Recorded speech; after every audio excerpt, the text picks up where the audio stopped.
आध्यात्मिक पथ की कहानी सुनने वाले सभी दोस्तों को जय श्री राधे कृष्णा। आज की एक कहानी है, प्रेरक कहानी है। एक मूर्ख। एक व्यक्ति जीवन में हर प्रकार से निराश था।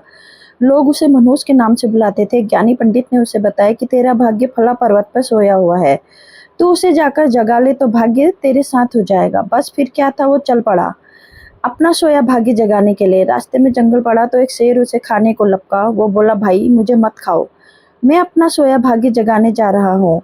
शेर ने कहा, तुम्हारा भाग्य जाग जाए तो मेरी एक समस्या है, उसका समाधान पूछते लाना। मेरी समस्या में ये है कि मैं कितना भी खाऊं मेरा पेट भरता ही नहीं है। हर समय पेट भूख की ज्वाला में ही जलता रहता है। मनुष्य ने कहा, ठीक है। आगे जाने पर एक किसान के घर पर उसने रात बिताई। बातों बातों में पता चला पर कि वो अपना सोया भाग्य जगाने जा रहा है। तो किसान ने कहा कि मेरा भी एक सवाल है, अपने भाग्य से पूछकर उसका समाधान लेते आना। मेरे खेत में मैं कितनी भी मेहनत कर लूं, पैदावार अच्छी होती ही नहीं है। मेरी शादी योग्य कन्या है, उसका विवाह इन परिस्थितियों में मैं कैसे कर पाऊंगा। मनुष्य बोला, ठीक है।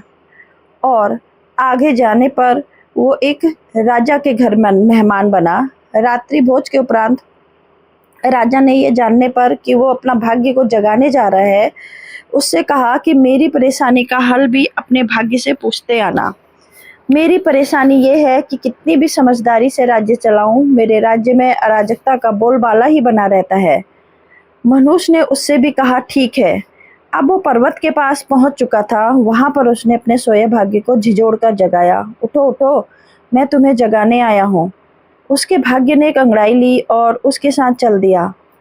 उसका भाग्य बोला, अब मैं तुम्हारे साथ हरदम रहूंगा। अब वो मनहूस न रह गया था बल्कि भाग्यशाली व्यक्ति बन गया था और वह अपने भाग्य की बदौलत वो सारे सवालों के जवाब जानता था। वापसी यात्रा में वो उसी राजा का मेहमान बना और राजा की परेशानी का हल बताते हुए वो बोला, चूंकि तुम एक स्त्री और पुरुष वेश में रहकर राजकाज संभालते हो, इसलिए राज्य में अराजकता का बोलबाला है। तुम किसी योग्य पुरुष के साथ विवाह कर लो, दोनों मिलकर राज्यभार संभालो तो तुम्हारे राज्य में शांति स्थापित हो जाएगी।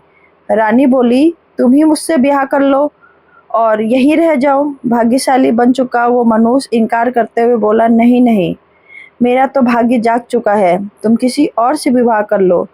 तब रानी ने अपने मंत्री से विवाह किया और सुखपूर्वक राज्य चलाने लगी। कुछ दिन राजकीय मेहमान बनने के बाद उसने वहां से विदा ली। चलते चलते वो किसान के घर पहुंचा और उसके सवाल का जवाब में बताया कि तुम्हारे खेत में 7 कलश हीरे जवाहरात के गड़े हैं।